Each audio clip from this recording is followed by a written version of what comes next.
यह उत्तर प्रदेश की नई सामर्थ्य को दिखा रहा है। मथुरा वृंदावन में 8.5 करोड़, तिरुपति मंदिर में 2.5 करोड़, स्वर्ण मंदिर में 3 करोड़ और अजमेर शरीफ में 73 लाख तीर्थ यात्री पहुंचे हैं 2024 में, और 2025 तो सारे आंकड़ों को ध्वस्त करने जा रहा है। और इसीलिए जब मैं इन आंकड़ों की बात कर रहा हूं तो महोदय मुझे कुछ चीजें बहुत उसके साथ बोलनी है कि जिनको जो दृष्टि दी गई है उस दृष्टि के अनुसार उन्होंने कुंभ का आंकलन और सचमुच प्रयागराज ने आईना दिखाने का काम किया है देश के उन लोगों को जो लोग भारत और भारतीयता को, सनातन परंपरा को अक्सर कटघरे में खड़ा करने का प्रयास करते थे। और उसमें मुझे एक बात सोशल मीडिया प्लेटफॉर्म पर एक बहुत अच्छा मुझे आर्टिकल भी मिला, जो एक बहुत अच्छी टिप्पणी की गई थी, उसके बारे में मैं उद्धृत करना चाहूंगा। उसमें एक सज्जन ने लिखा कि पिछले 1.5 महीने में वामपंथियों और समाजवादियों की बाल खंगाल नीचे महाकुंभ को लेकर विश्वमन के अलावा कुछ नहीं उनको दिखेगा। गंदगी, अव्यवस्था, पर्यटकों की परेशानी के अलावा उनकी वज्रजाति वाल पर दूसरी कुछ भी नहीं मिलेगा।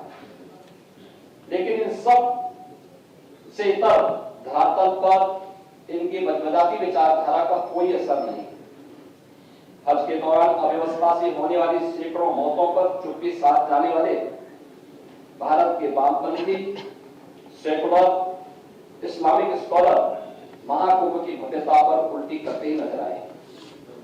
हर बार इनकी कोशिश महाकुंभ को बदनाम करने और फेल करने की रही, लेकिन ऐसे तमाम लोगों की मंशा को दरकिनार करते हुए करोड़ों लोगों ने आस्था की डुबकी लगाकर इनके जले पर नमक छिड़कने का काम किया। महाकुंभ के दौरान दुखद हादसा, इसके बाद भी आस्था और विश्वास तमाम परेशानियों पर भारी पड़ी।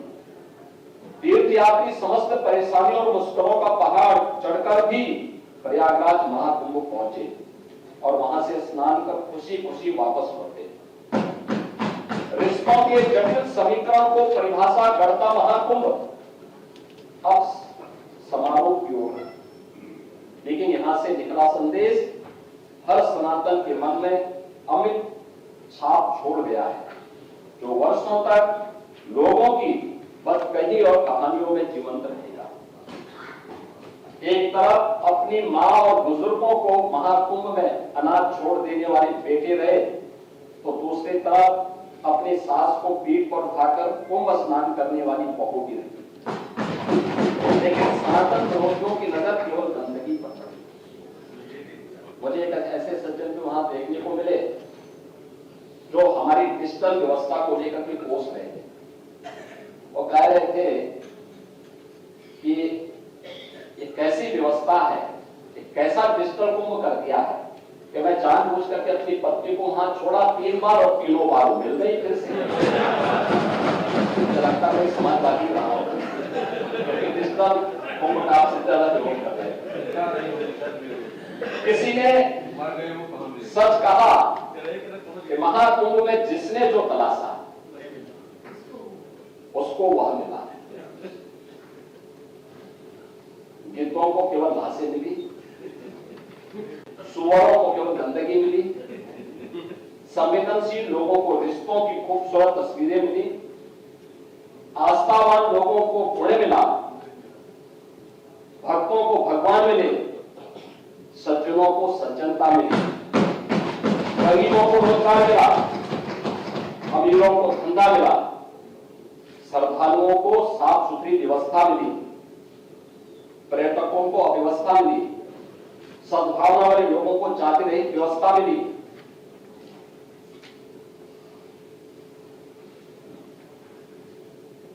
मृत्यु का इंतजार करने वालों को मृत्यु भी मिली और भारत की मृत्युंजय की कामना करने वालों के लिए मृत्युंजय महाकुंभ के भी दर्शन होने वाला।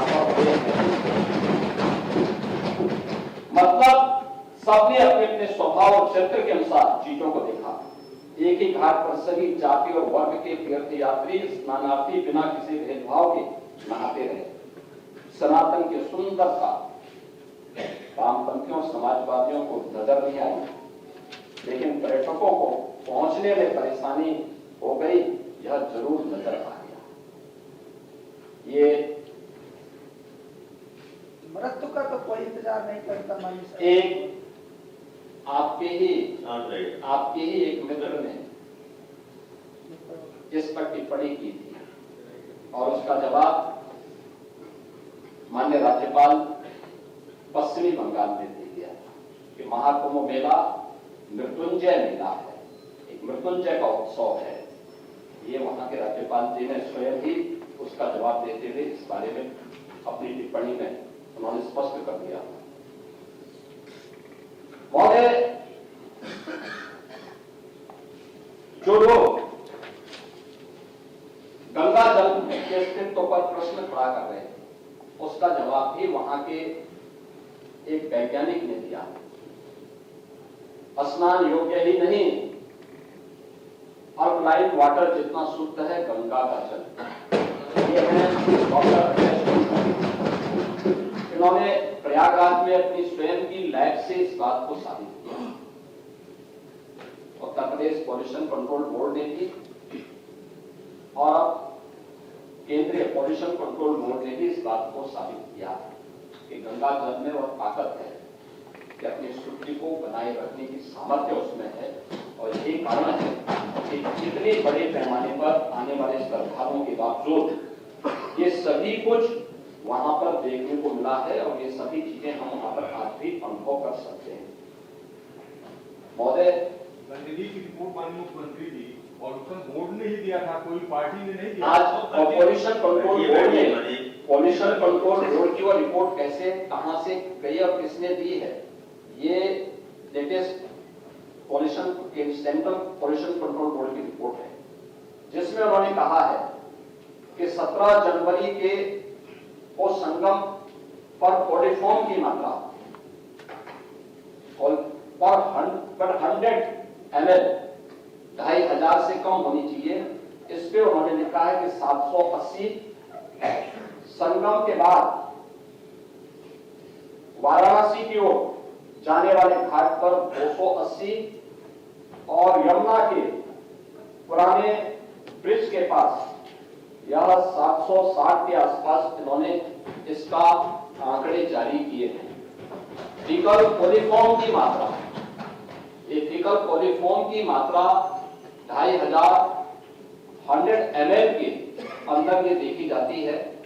3 प्रकार की चीजें जल की शुद्धता के मानक बनते हैं, एक बीओडी, दूसरा डीओ और तीसरा फीकल कोलिफॉर्म।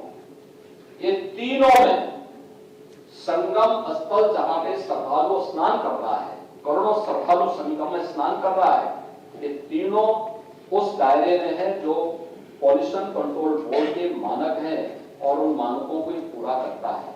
आप लोग कुछ भी बोल सकते हैं, कुछ भी कर सकते हैं, कुछ भी अपने तरीके से उसको प्रस्तुत कर सकते हैं, क्योंकि आप लोगों ने तो प्रयागराज महाकुंभ को बदनाम करने के लिए कोई भी ऐसा दुष्प्रचार नहीं छोड़ा जो मैं किया। किस तरीके के वक्तव्य दे रहे आपने देखा होगा प्रयागराज के बारे में। आप लोग ये दुष्प्रचार कर रहे थे, कितने लोग मर गए। आपका सोशल मीडिया हैंडल गोरखपुर और बस्ती मंडल का दे रहा था कि गोरखपुर बस्ती मंडल के 35 लोग मर गए। वे 35 के 35 लोग अपने घर पहुंचे। प्रयागराज के छोटी गुरु वो बेचारे ये लोग दुष्प्रचार करते रहे तो मर गए और पता लगा कि जिस दिन ब्रह्म भोज रखा था उसी दिन छोटे गुरु अपने घर